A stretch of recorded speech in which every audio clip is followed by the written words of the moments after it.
Okay, good morning.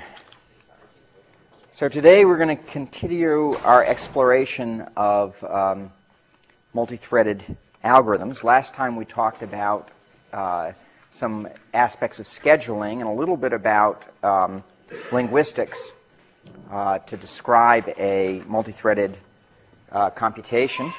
And today we're going to actually deal with some algorithms.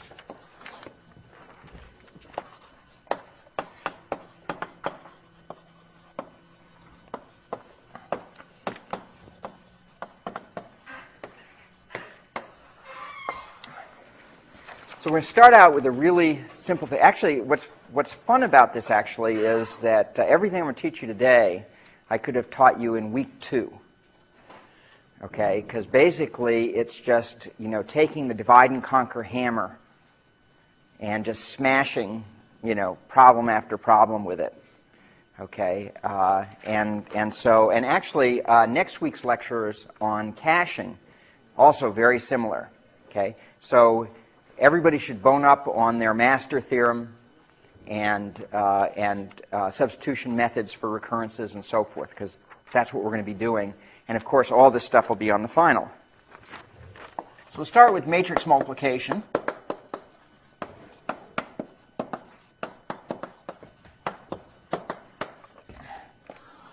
And we'll do n by n. So our problem is to do C equals A times B. And the way we'll do that is using divide and conquer, as we saw before, although we're not going to use Strassen's method. Okay, we'll just use the ordinary thing, and I'll leave Strassen's as an exercise. So the idea is we're going to look at matrix multiplication in terms of an n by n matrix in terms of n over 2 by n over 2 matrices. So I partition C into 4 blocks, and likewise with A and B.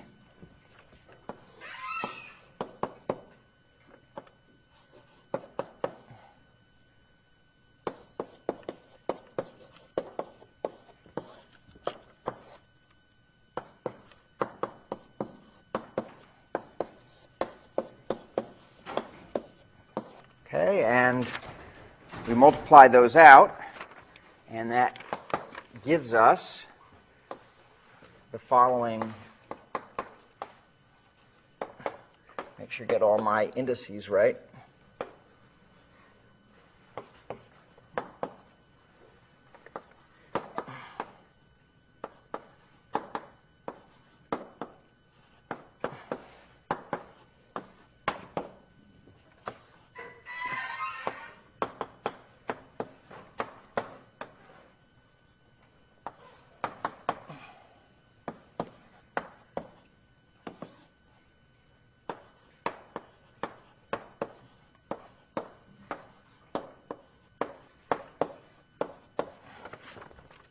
Okay, so it gives us the sum of these two n by n matrices.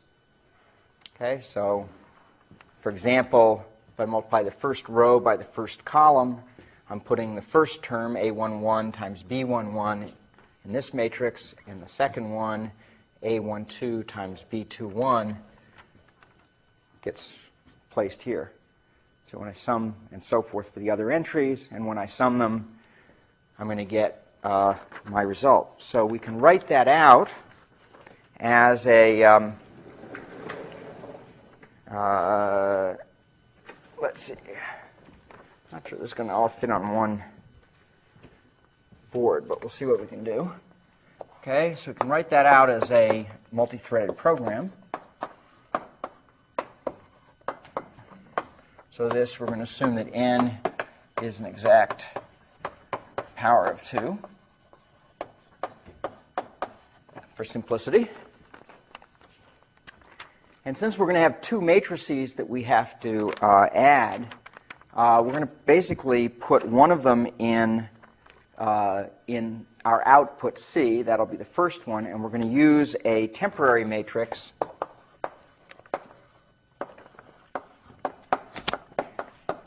T, which is also n by n.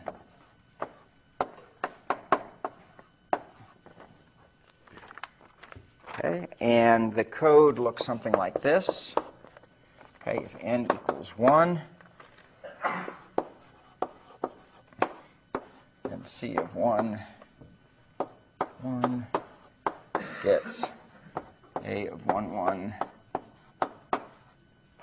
times B of 1 1. And otherwise, what we do then is we partition the matrices.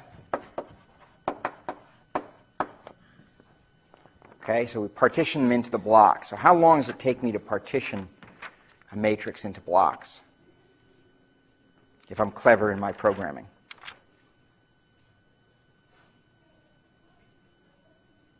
Yeah. No time, or it actually does take a little bit of time. Yeah, order 1, basically. Okay, because all it is just index calculations. You have to change what the index is. You'd have to pass in, when you're passing these in addition to A, B, and C, for example, pass in a range, which would have essentially a constant overhead. But it's basically order 1 time.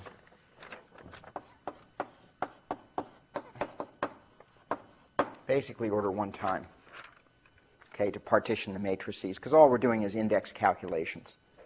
Okay, and all we have to do is, just as we go through, is just make sure we keep track of the indices. Okay? Any questions about that? People follow? Yeah? Okay. Okay, just, that's sort of standard programming. So then what I do is I spawn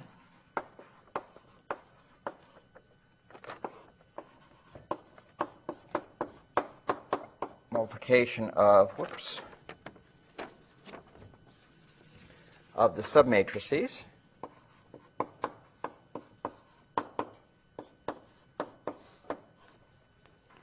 And spawn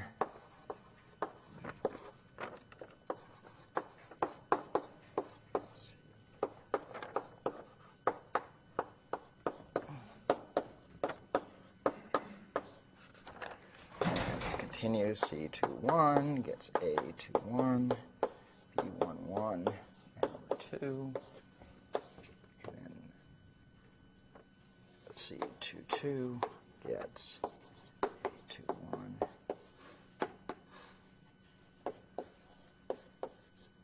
Okay, and continuing on to the next page. Let me just make sure I somehow get the indentation right. So this is my level of indentation, and I'm continuing right along.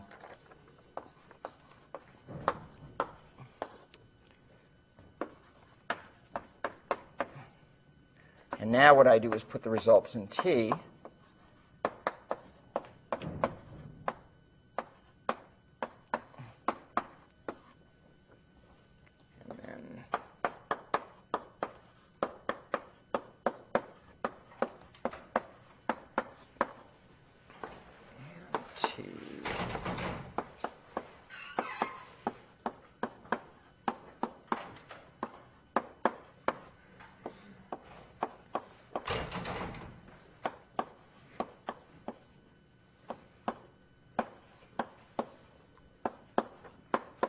Okay, so I've spawn off all these multiplications. So that means when I spawn, I get to after I spawn something, I can go on to the next statement, okay, and execute that even as this is executing.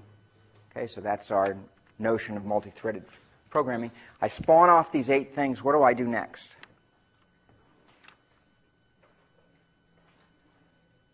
What's the next step in this code? Sync, yeah. Okay, I got to wait for them to be done before I can use their results. Okay, so I put a sync in,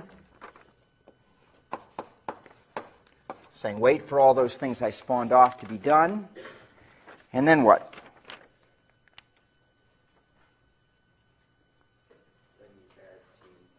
Yeah, then you have to add T and C. So let's do that with a subroutine call. Okay, and then we're done. We do a return at the end. Okay, so let's write the code for add, because add we also would like to do in parallel if we can.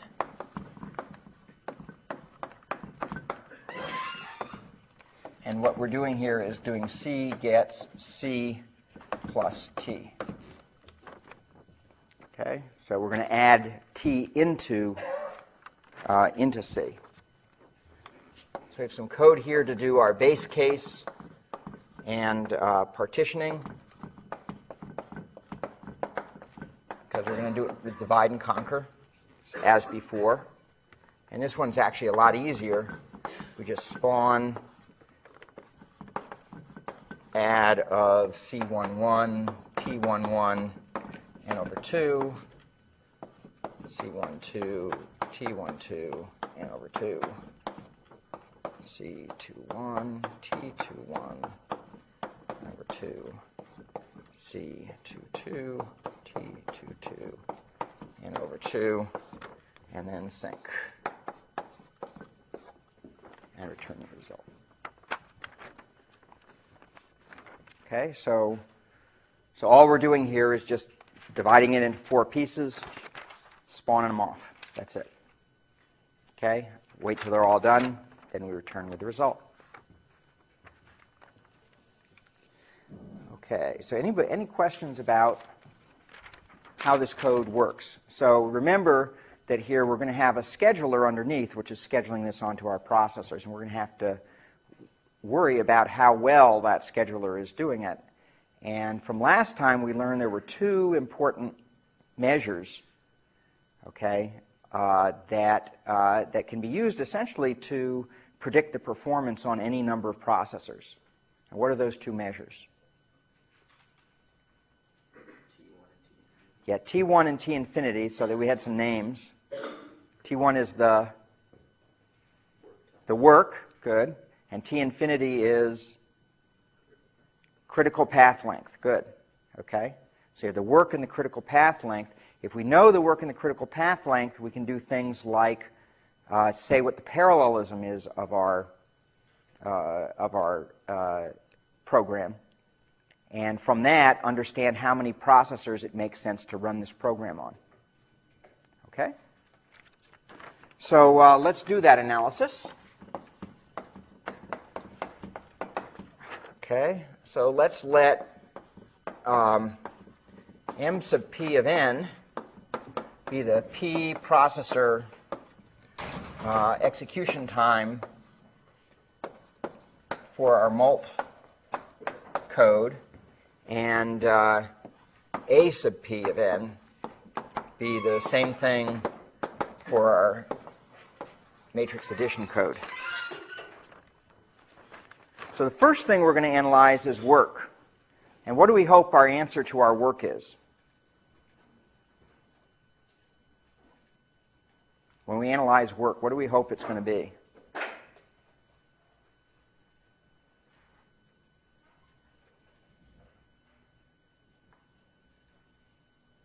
Well, we hope it's going to be small. Grant you that. Okay. What could we benchmark it against? Yeah, if we wrote just something that didn't have any parallelism. Okay? We'd like our parallel code, when run on one processor, to be just as fast as our serial code, the normal code that we would write to do this problem. That's generally the way that we would like these things to operate. Okay? So let's see. So what is that for matrix multiplication in the naive way?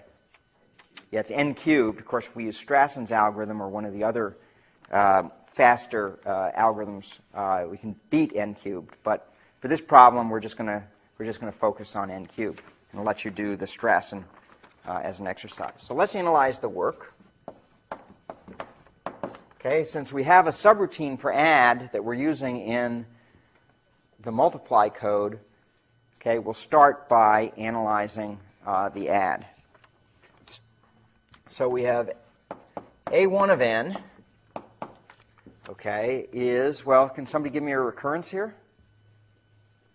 What's the recurrence for understanding the running time of this code?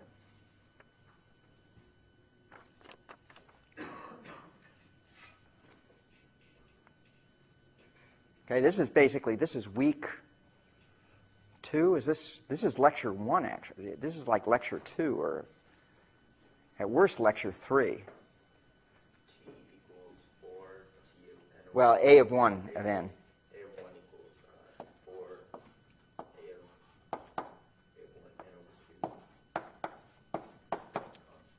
Plus order 1, right. Okay, that's right. Okay, so we have 4 problems of size n over 2 that we're solving. Okay, so to see this, you don't even have to know that we're doing this in parallel, because the work is basically what would happen if it executed on a serial machine. So we have 4 problems of size n over 2 plus order 1 is the total work. Any questions about how I got that recurrence? Is that pretty straightforward? Okay, if not, let me know. Okay? And so what's the solution to this recurrence? Dun, dun, dun, dun. Yeah, order n squared. How do we know that? Yeah, master method. So n to the log base 2 of 4, right, is n squared. Compare that with order 1. This grammatically dominates. So this is the answer, the n to the log base 2 of 4, n squared. Okay, everybody remember that? So I want people to bone up, because this is going to be, you know, recurrences and divide and conquer stuff is going to be on the final. Okay, even though we haven't seen it in many moons. Okay, so that's good. That's the same as a serial. If I have to add 2 n by n matrices, how long does it take me to do it? N squared time. Okay, so input is size n squared. So you're not going to beat the size of the input if you have to, you know, look at every piece of the input. Okay, let's now do the work of the matrix multiplication. So once again, we want to get a recurrence here.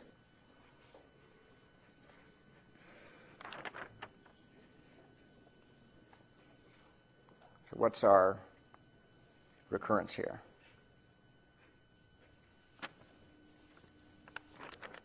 Yeah?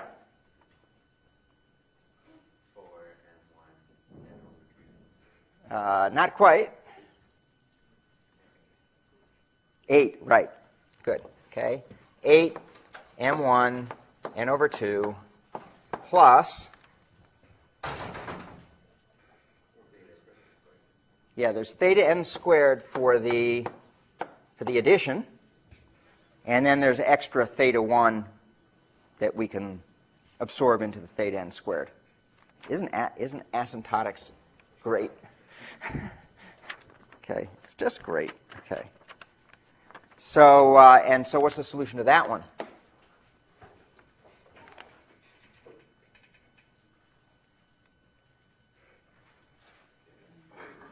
Theta n cubed, how do we have that? Why is that? Man, we're exercising old muscles, aren't we? And they're just creaking. I can hear them. Okay, why is that? Master method. Yeah, master method, because we're looking at, what are we comparing? N cubed, and that's correct. Yeah, n to the log base 2 of 8, or n cubed, versus n squared. This one dominates, order n cubed. Okay? So this is same as serial. This was the same as serial. This was the same as serial. That's good.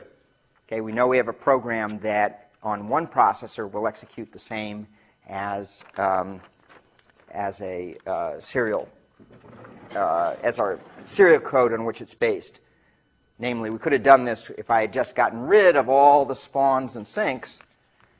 That would have just been a perfectly good piece of pseudocode describing the runtime of the algorithm, describing the serial algorithm, and its runtime would be ends up being exactly the same. Not too surprising. Okay? Okay, so now we do the new stuff. Critical path length.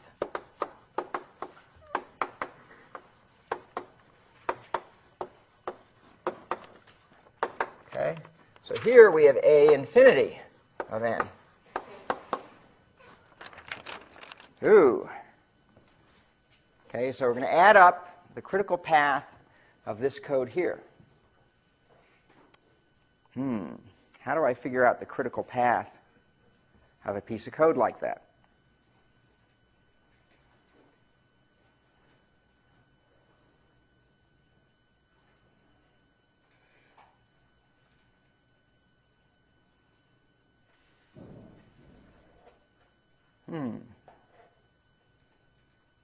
So it's going to expand into one of those DAGs. What's the DAG going to look like? How do I reason? So it's actually easier not to think about the DAG, but just simply think about what's going on in the code. Yeah? Since all those spawns are the same, just look at if you had only one. Yeah, so it's basically, since all 4 spawns are spawning off the same thing, and they're operating in parallel, I can just look at one. Or in general, if I spawned off several things, I look at whichever one is going to have the maximum critical path for the things that I've spawned off. So when we do work, we're usually doing plus when I have multiple subroutines. When we do critical path, I'm doing max. It's going to be the max over the critical paths of the subroutines that I call. Okay, and here they're all equal. So what's the recurrence that I get?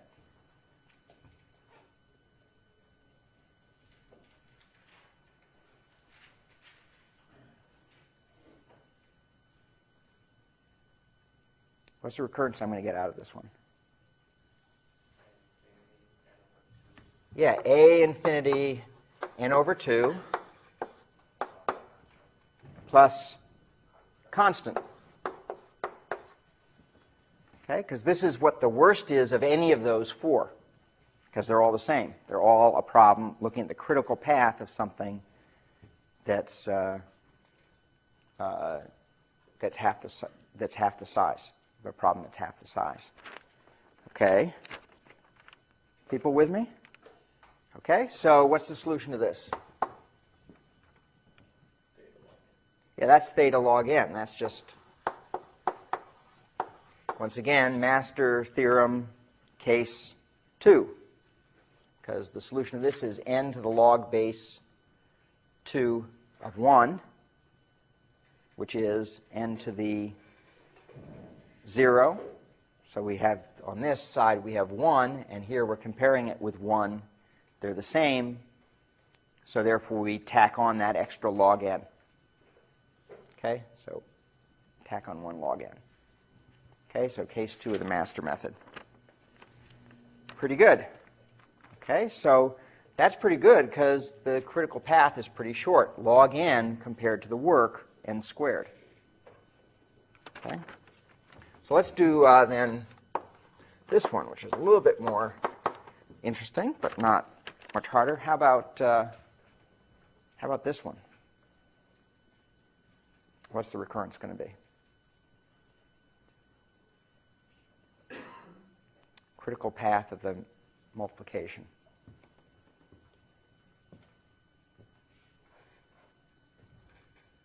So once again, it's going to be the maximum of everything we spawned off in parallel, which is, by symmetry, the same as one of them.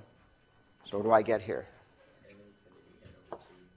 M infinity of n over 2 plus theta log n. Where'd the theta log n come from?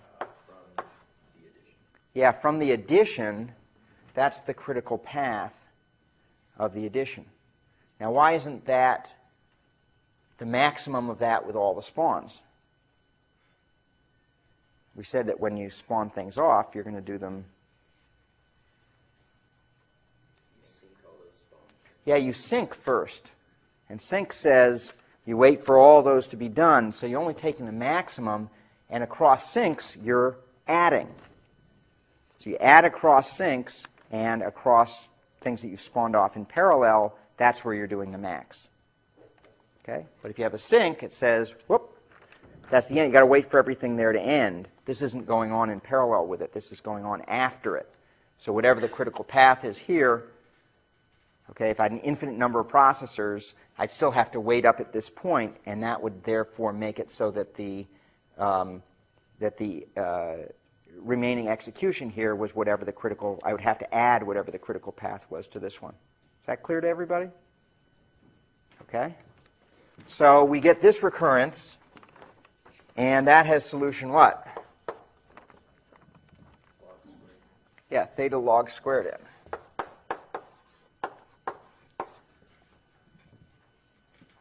Okay? Once again, by master method case 2, where this ends up being a constant versus log n. Those don't differ by a polynomial amount, but in fact are equal to a log factor. And what we do in that circumstance is tack on an extra log factor.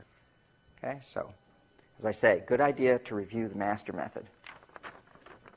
Okay, that's great. So now let's take a look at the parallelism that we get. We'll just do it there. For the multiplication. Okay. So parallelism is what? For the multiplication. What's the formula for parallelism? So we have P bar is the notation we used for this problem.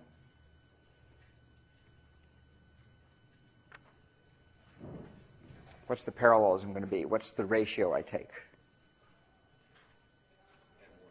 Yeah, it's m1. So it's m1 of n divided by m infinity of n. Okay? And that's equal to, that's n cubed, that's n squared.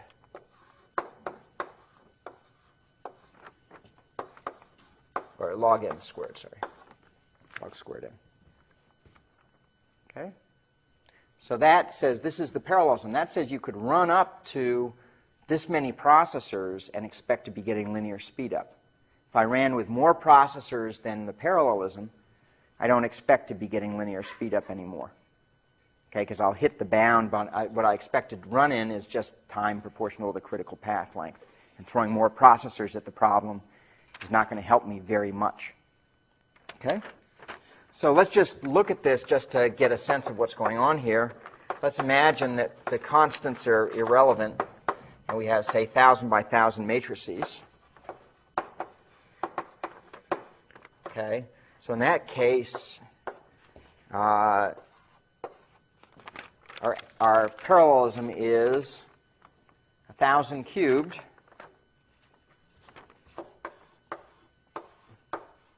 divided by log of 1,000 squared. What's log of 1,000?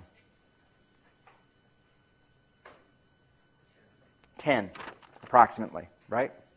Log base 2 of 1,000 is about 10, so that's 10 squared. So you have about 10 to the 7th parallelism. How big is 10 to the 7th? 10 million processors. Okay? So who knows of a machine with 10 million processors? What's the most number of processors anybody knows about? Yeah, not quite. Blue Gene has, the IBM Blue Gene has humongous number of processors, up in the 10, exceeding 10,000. Okay? Yeah. Those were 1-bit processors. Okay, so this is actually a pretty big number. And so you know, our parallelism is much bigger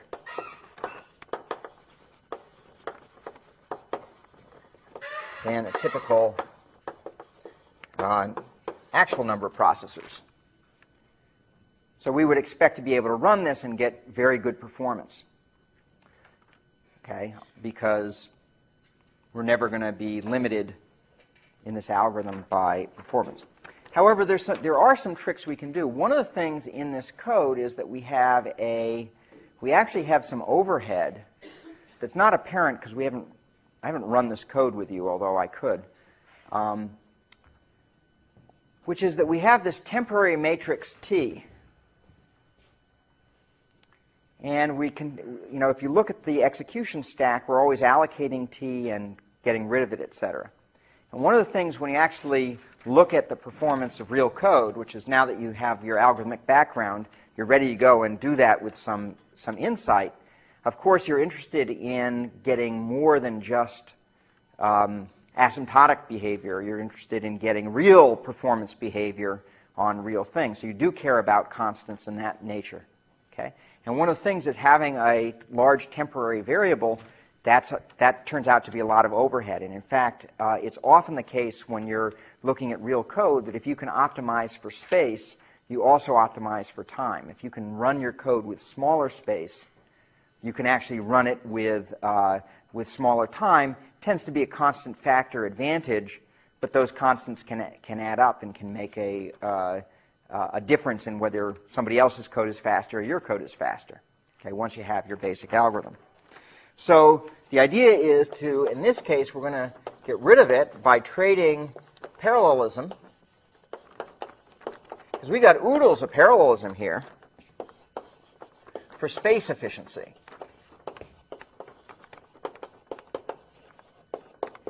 Okay, and the idea is we're going to get rid of t.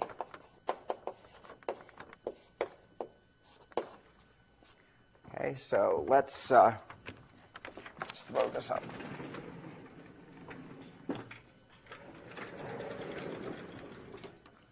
So who can suggest how I might get rid of t here?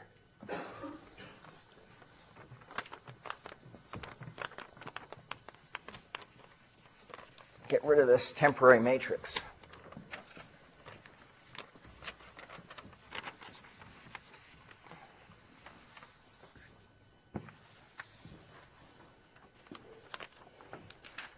Yeah. Well, you do it by, for the base case, you change it to adding it to whatever's already in C. And Okay. then for the last four calls to mult, you change it from T to C, and then you get rid of the add. So if you just did adding it into C. So the issue that you get there, if they're both adding into C, is you can get interference between the two subcomputations. Now, there are ways of doing that that work out, but you now have to worry about things we're not going to talk about, such as mutual exclusion, to make sure that as you're updating it, somebody else isn't updating it and you don't have race conditions. But you can actually do it in this context with no race conditions. Well, you could add another sync before the second set of four spawns then. Yeah, exactly. Okay, exactly. So the idea is spawn off four of them. Okay, they all update their copy of C, and then spawn off the other four that add their values in. So that's is a piece of code we'll call mult add.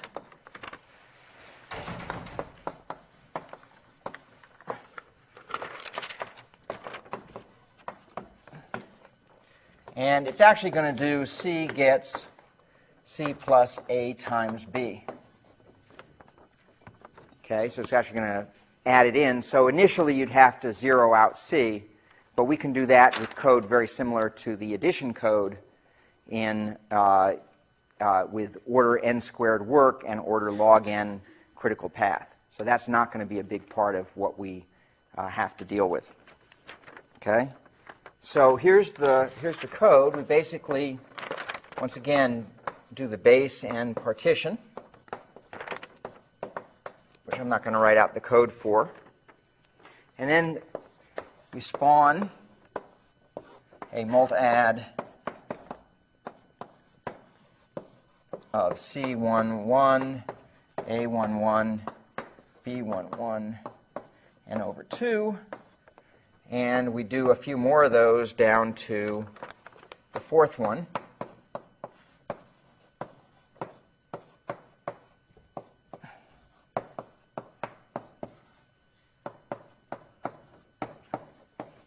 And then we put in a sync.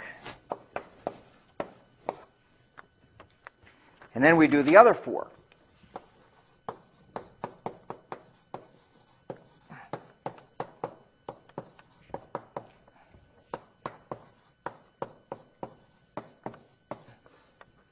And down to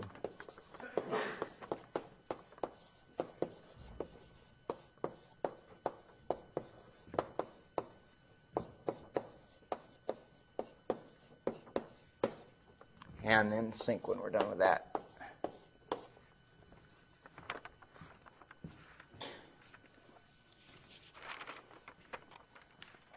Okay? Does everybody understand the code? See that it basically does the same calculation. We don't actually need to call add anymore because we're doing that as part of the multiply because we're adding in, but we do have to initialize. Okay, we do have to initialize the matrix in this case. Okay, so there is another phase. So people understand the semantics of this code? So let's analyze it.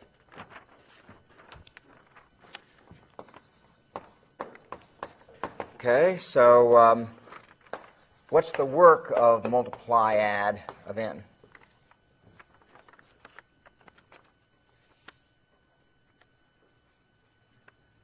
It's basically the same thing, right? It's order n cubed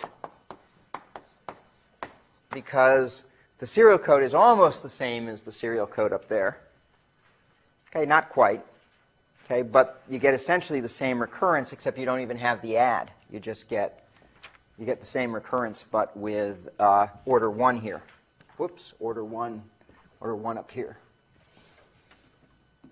So it's still got the order n cubed solution. Okay, so that I think is not too hard. Okay, so the critical path length. So there, let's write out our so multiply add of n. Okay, what's my recurrence for this code?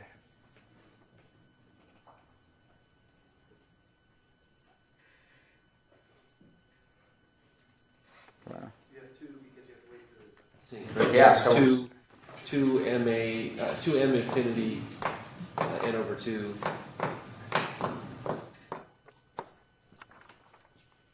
Plus we lost that, so order 1. Plus order 1, yeah.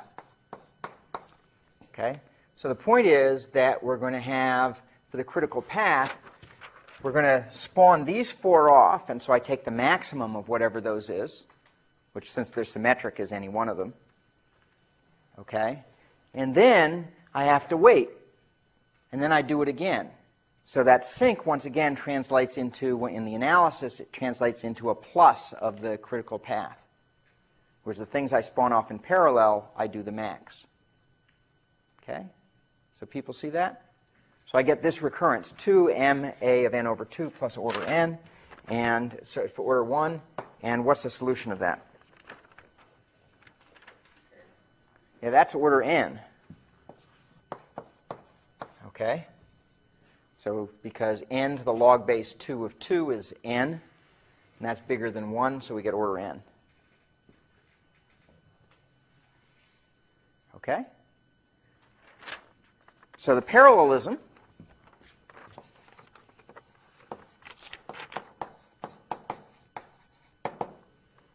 we have p bar is equal to ma1 of n over ma infinity of n is equal to, in this case, n cubed over n, or order n squared. Okay, so for 1,000 by 1,000 matrices, for example, by the way, 1,000 by 1,000 is considered a small matrix these days, because that's only 1 million entries. Put that on your laptop, no sweat. Okay, so, but for 1,000 by 1,000 matrices, our parallelism is about 10 to the 6th. Okay, so once again, ample parallelism for anything we would run it on today. And as it turns out, it's faster in practice.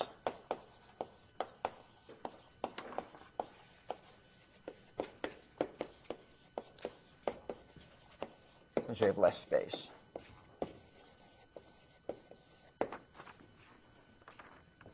Okay, so here's a game where, so often the game you'll see in theory papers, if you look at research papers, people are often striving to get the most parallelism.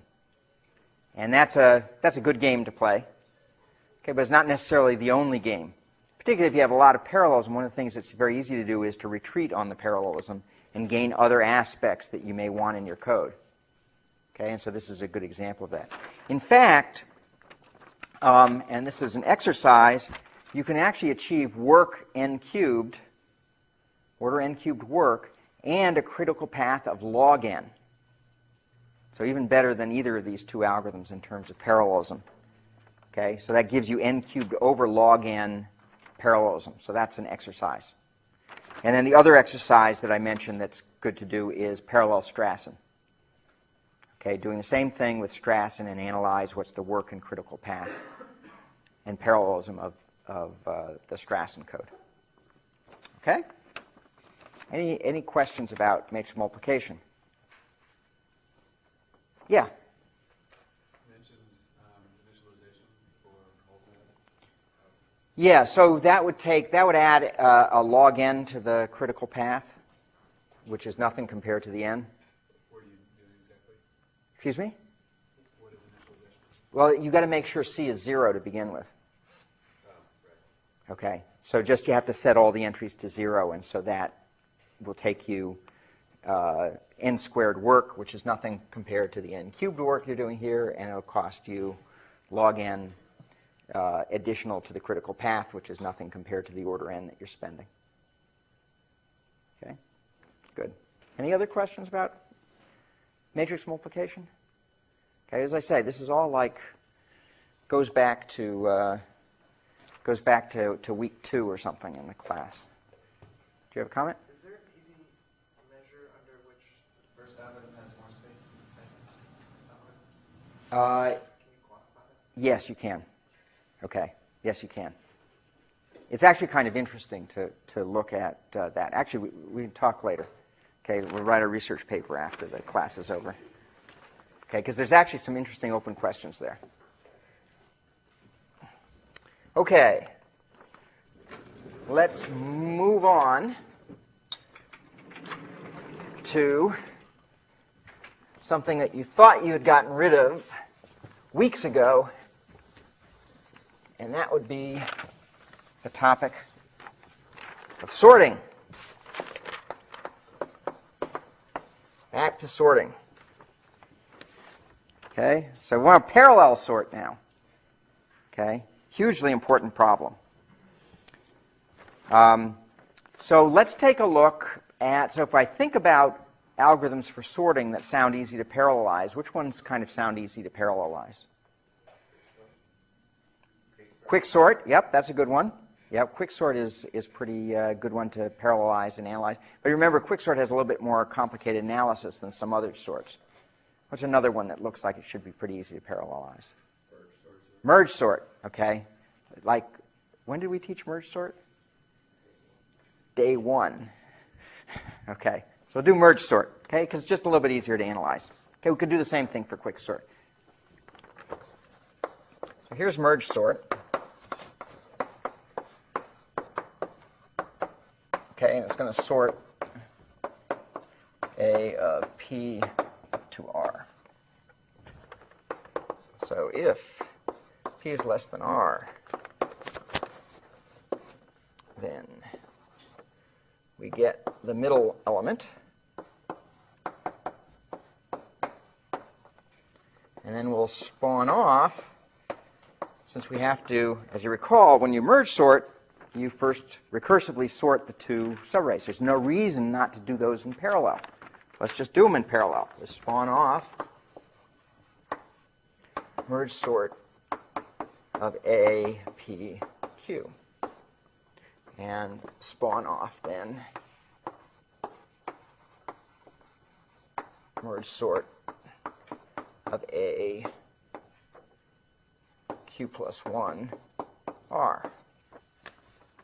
And then we wait for them to be done. Sync. Don't forget your syncs. Okay? You sink or swim. Okay? And then what do we do when we're done with this? Okay, we merge. Okay, so we merge of A, P, Q, R, which is merge A of P up to Q with A of Q plus 1 up to R. Okay? And once we've merged, we're done. Okay? So this is the same code as we saw before in day 1, okay, except we've got a couple spawns in a sink. So let's analyze this.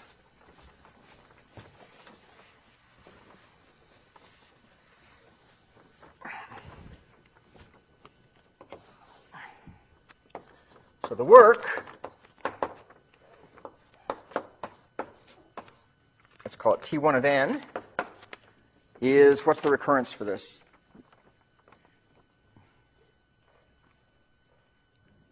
This really is going back to day 1, right? We actually did this on day 1 of this class. Okay, so what's the recurrence? 2t1 of n over 2 plus order n. The merge is an order n time operation. Okay? And so that gives us a solution of n log n. Okay? Even if you didn't know the solution, you should know the answer. Okay? Which is the same as the serial code, not surprisingly. That's what we want. Okay? Critical path length, okay, t infinity of n is equal to, okay,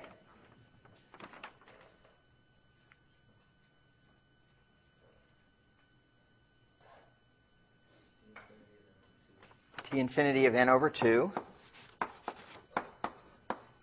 plus order n again. And that's equal to order n. Okay? So the parallelism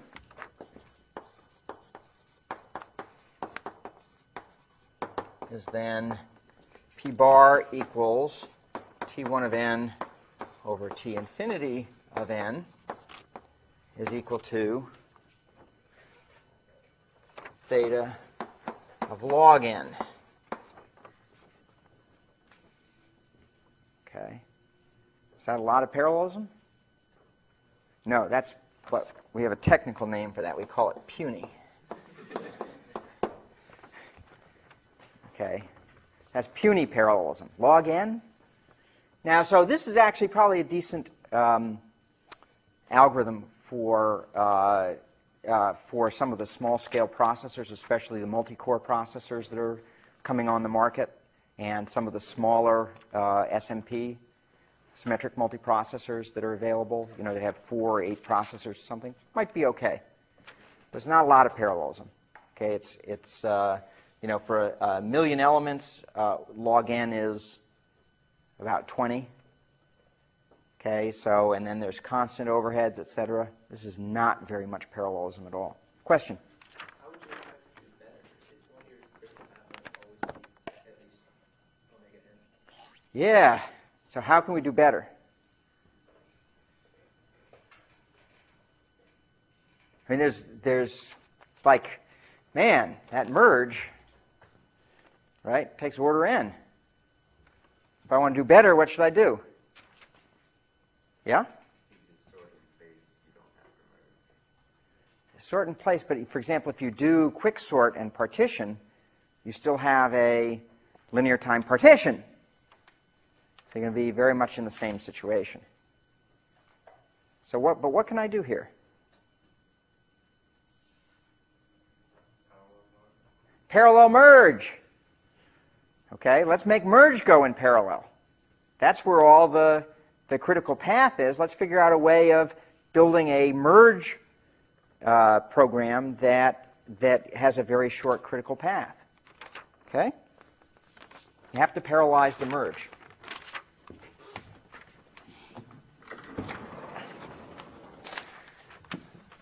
This is great. You guys are... It's so nice to see at the end of a course like this that, you know, people have the intuition for, you know, oh, you can look at it and sort of see where should you put in your work. Okay, the one thing about algorithms is it doesn't stop you from having to engineer a program when you code it. There's a lot more to coding a program well than just having the algorithm, as we talked about also in day 1. There's things like making it modular and making it maintainable and a whole bunch of things like that. But one of the things that algorithms does, it tells you where should you focus your work. Okay? There's no point in, for example, sort of saying, okay, let me spawn off 4 of these things of size n over 4 in hopes of getting, you know, I mean, it's like, that's not where you put the work. You put the work in the merge because that's the one that's the bottleneck. Okay? And that's the nice thing about algorithms is it very quickly lets you hone in on where you should put your effort. Okay, when you're doing algorithmic design in engineering practice. So we must parallelize the merge.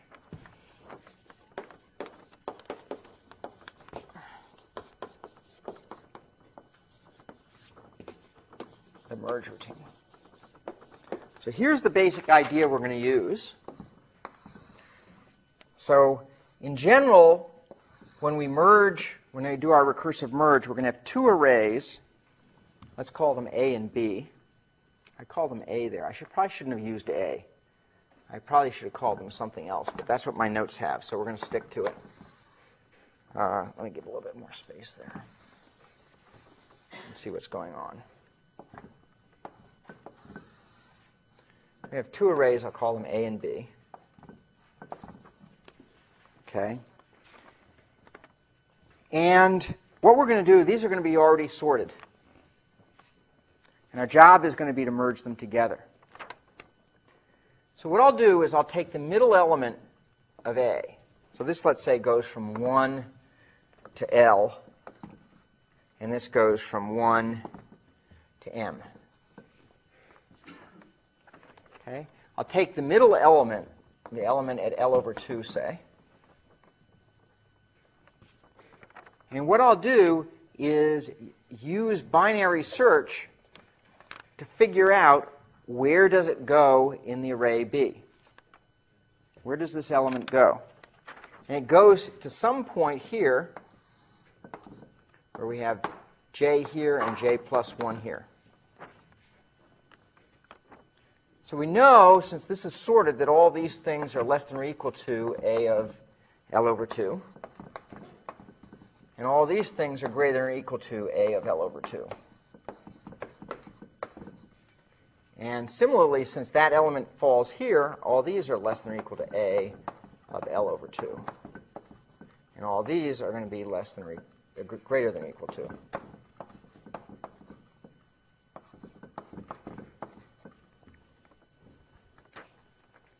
Okay? And so now what I can do is, once I've figured out where this goes, I can recursively merge this array with this one, and this one with this one, and then if I just concatenate them all together, I've got my merged array. Okay? So let's write that code. Everybody get the gist of what's going on there? How we're going to parallelize this merge? Of course, you can see it's going to get a little messy because, you know, J could be anywhere. Here's my code, parallel merge of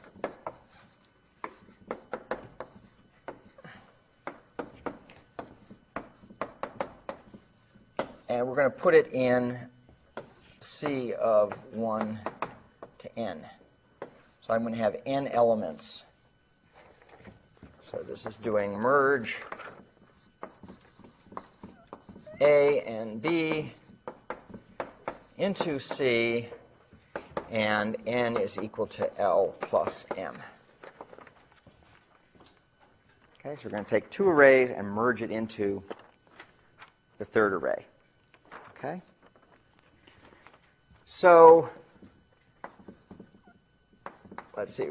Without loss of generality, I'm going to say L is bigger than m, as I showed here, because if it's not, what do? Just do it the other way around, right? So I figure out which one is bigger. So that only costs me order 1 to test that or whatever. And then I basically do a base case. You know, if the 2 arrays are, you know, empty or whatever, what you do in practice, of course, is, you know, if they're small enough, you just do a serial merge. Okay? If they're small enough, and I don't really expect to get much parallelism, there isn't much work there, might as well just do a serial merge, be a little bit more efficient. Okay? So do the base case. So then what I do is I find the j such that b of j is less than or equal to a of L over 2, less than or equal to b of j plus 1, using binary search. When did we cover binary search? Oh, yeah. That was week 1, right? Was that in first recitation or something? Yeah. It's amazing. Okay. And now what we do is we spawn off P merge of A of 1 L over 2, B of 1 to J, and stick it into C of 1 to L over 2 plus J.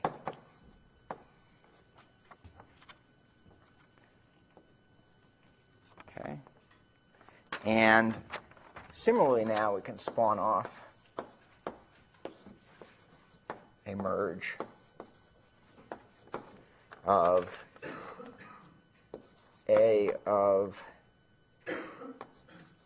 L over 2 plus 1 up to L, B of J plus 1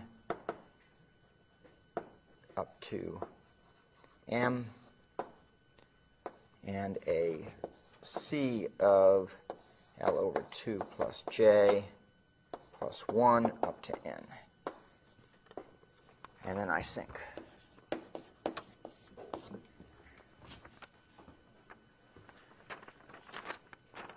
So code is pretty straightforward, doing exactly what I said we were going to do over here. Analysis, yeah, a little messier. A little messier. So why? Let's just try to understand this before we do the analysis. Why is it that I want to pick the middle of the big array rather than the small array? What's sort of my rationale there? That's actually a key part, going to be a key part of the analysis.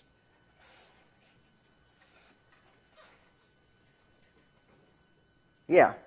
Because then you know you split the array A in half. Okay. If you're guaranteed, which is better than being guaranteed to split B in half because A is bigger. So Yeah, imagine that B, for example, had only one element in it. Okay, or just a few elements. Then finding it in A might mean finding it right near the beginning of A, and now I'd be left,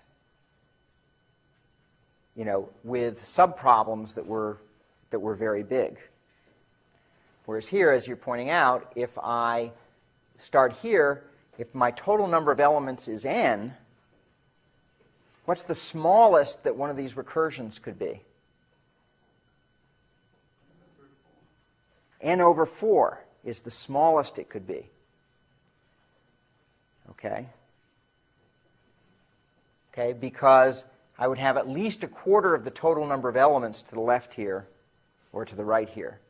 But if I do it the other way around, my recursion, I might get a recursion that was nearly as big as n. And that's sort of, once again, sort of like the difference when we were analyzing quicksort, with whether we got a good partitioning element or not. If the partitioning element is somewhere in the middle, we're really good, but if it's always at one end, it's no better than insertion sort. You want to cut off at least a constant fraction in your divide and conquer in order to get the logarithmic behavior. Okay? So we'll see that in the analysis. But the key thing here is that when we're going to do the recursion, we're going to have at least n over 4 elements in whatever the smaller thing is. Okay, but let's start. It turns out the work is the hard part of this. We'll start with critical path length. Okay, look at that, critical path length. Okay, so parallel merge sub infinity of n is going to be at most, so if the smaller piece has at least a quarter, what's the larger piece going to be of these two? Of these two things here.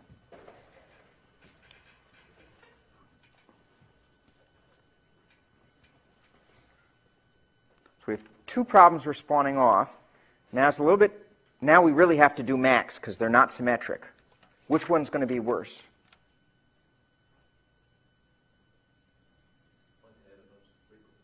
One could have at most 3/4, okay, of n. 3n, whoops.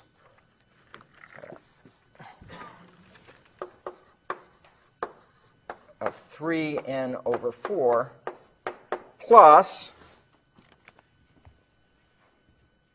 okay, so the worst of those two is going to be 3/4 of the elements, plus what?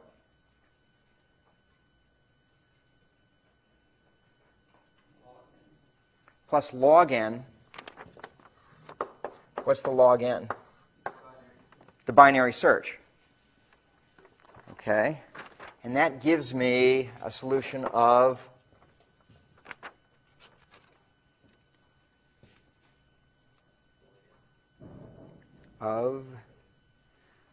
this ends up being n to the what? That n to the 0, right? Okay, it's n to the log base 4/3 of 1. Okay, n to anything of 1 is 0. So it's n to the 0, so that's just 1 compared with log n. Tack on, it's log squared n. So we have a critical path of log squared n. That's good news. Now, let's hope that we didn't blow up the work by a substantial amount. Okay, so the work is Pm sub 1 of n is equal to, okay, so we don't know what the split is. So let's call it alpha. Okay, so alpha n in one side.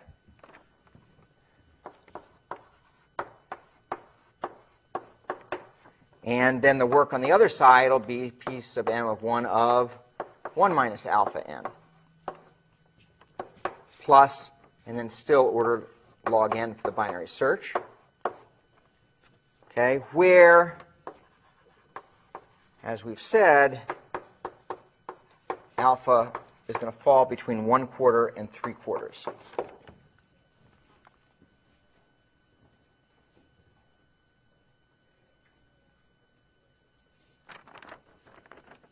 Okay, how do we solve a recurrence like this?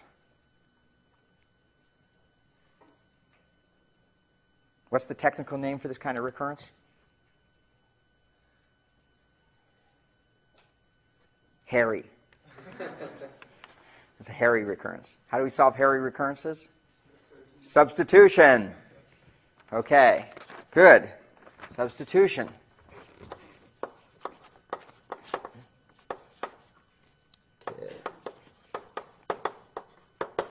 Okay, so we're going to say Pm1 of k is less than or equal to,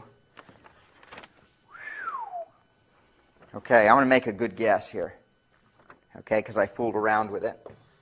I want it to be linear, so it's going to have a linear term, a times k, minus, and then I'm going to do b log k. So this is this trick of subtracting a low-order term, remember that, in substitution in order to make it stronger.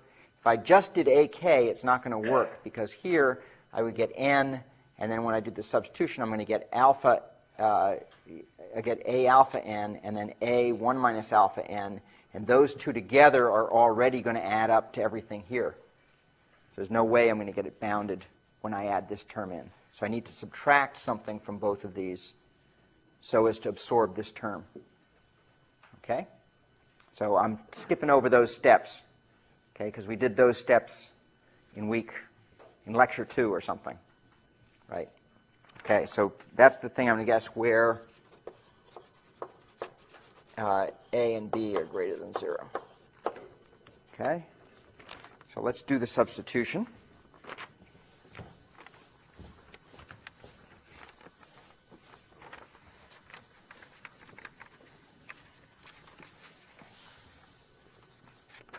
Okay, so if Pm1 of n is less than or equal to, okay, substitute this inductive hypothesis in for these two guys.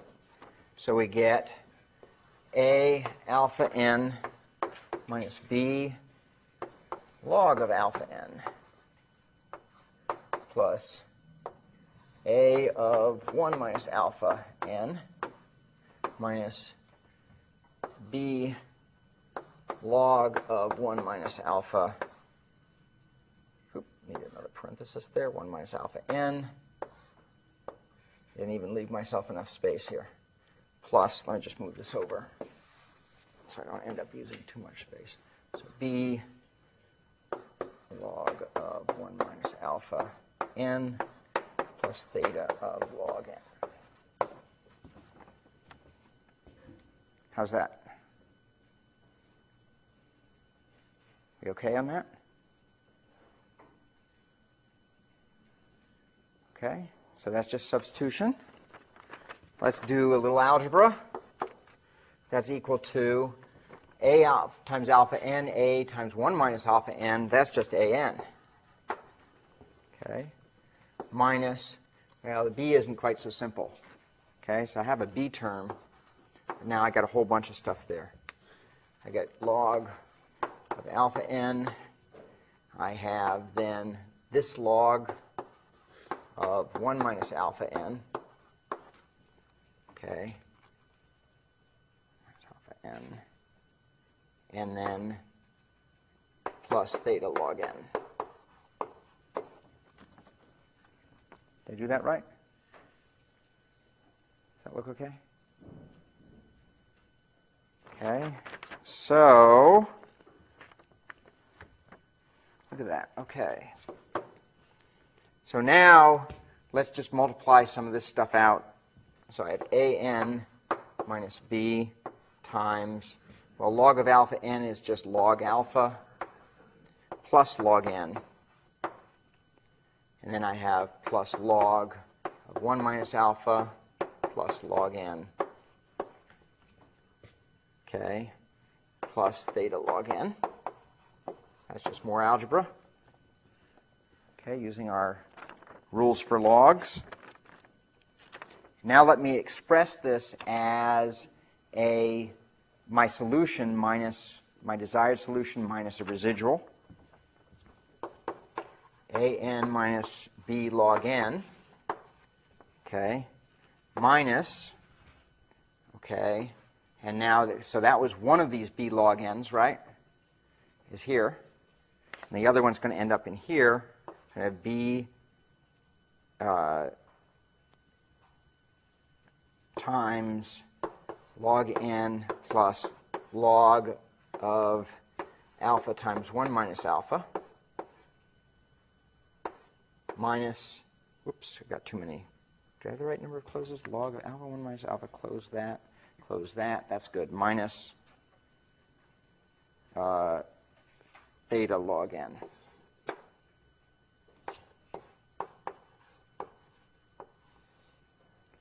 And 2 ones there. Boy, my writing is degrading. Okay, did I do that right? Did I have the parentheses right? That matches, that matches, that matches. Good. And then B goes to there. Okay, good. Okay. And I claim that is less than or equal to an minus b log n if we choose b large enough. Okay. That this mess dominates this. Because this is basically a log n here, and this is essentially a constant. Okay, and so if I increase b, okay, times log n, I can overcome that log n, whatever the constant is hidden by the asymptotic notation. Okay? So if I such that b times log n, b log n plus log of alpha times 1 minus alpha dominates the theta log n. Okay? And I can also choose my base condition to be big enough to handle the initial conditions, whatever they might be. Okay, so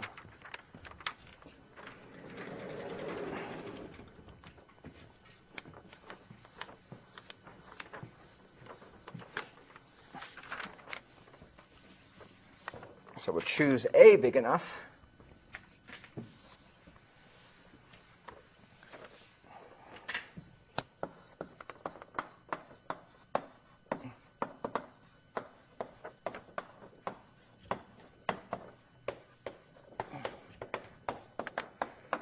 To satisfy the base of the induction. Okay? So thus PM1 of n is equal to theta n. Okay? So I actually showed O, and it turns out the lower bound that it is omega n is more straightforward because the recurrence is easier. Because I can do the same substitution, I just don't have to subtract off low order terms. Okay, so it's actually theta, not just O. Okay? Okay. So that gives us a log, what did we say the critical path was? Critical path is log squared n for the parallel merge. So let's do the analysis of merge sort using this.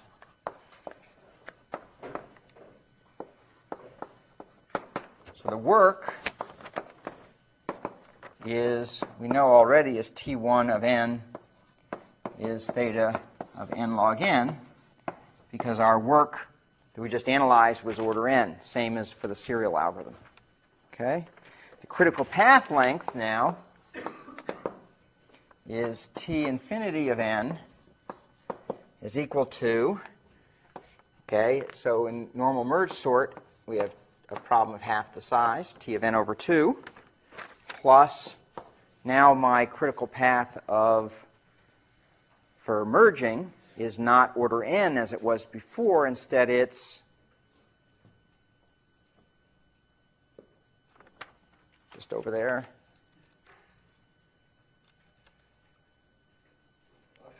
Log squared n. There we go. Log squared n. Okay? And so that gives us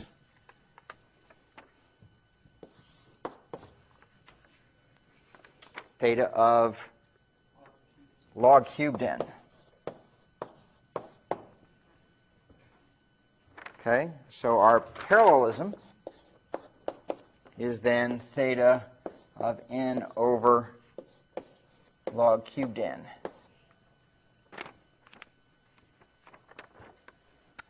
And in fact, the best that's been done is, n over, sorry, log squared n. You're right. How come I have log squared n? Because it's n log n over log cubed n. It's n over log squared n.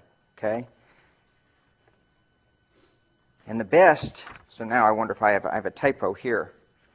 I have that the best is P bar is theta of n over log n. Is that right? I think so. There is something that is n over log n. Yeah. That's the best to date. That's the best to date. By Ockel, I believe, is who did this for this. Okay, so So you can actually get a fairly good, but it turns out sorting is a really tough problem to parallelize, to get really good constants where you want to make it so that it's running exactly the same. Matrix multiplication, you can make it run in parallel and get straight hard rail linear speed up with the number of processors. There's plenty of parallelism. And running on more processors, every processor carries a full rate. With sorting, typically you lose, I don't know, 20% in my experience, okay, in terms of other stuff going on, because you have to work really hard to get the constants of this merge algorithm down to the constants of that normal merge, right? I mean, that's a pretty good algorithm, right? The one that just goes brrr and just takes two lists and merges them like that. So it's an interesting issue and a lot of people work very hard on sorting because it's a hugely important problem, and how it is that you can actually get the constants down while still guaranteeing that it's will scale up with the number of processors. Okay, that's our little sojourn into parallel land, and next week we're going to talk about caching, which is another very important area of algorithms and of programming in general.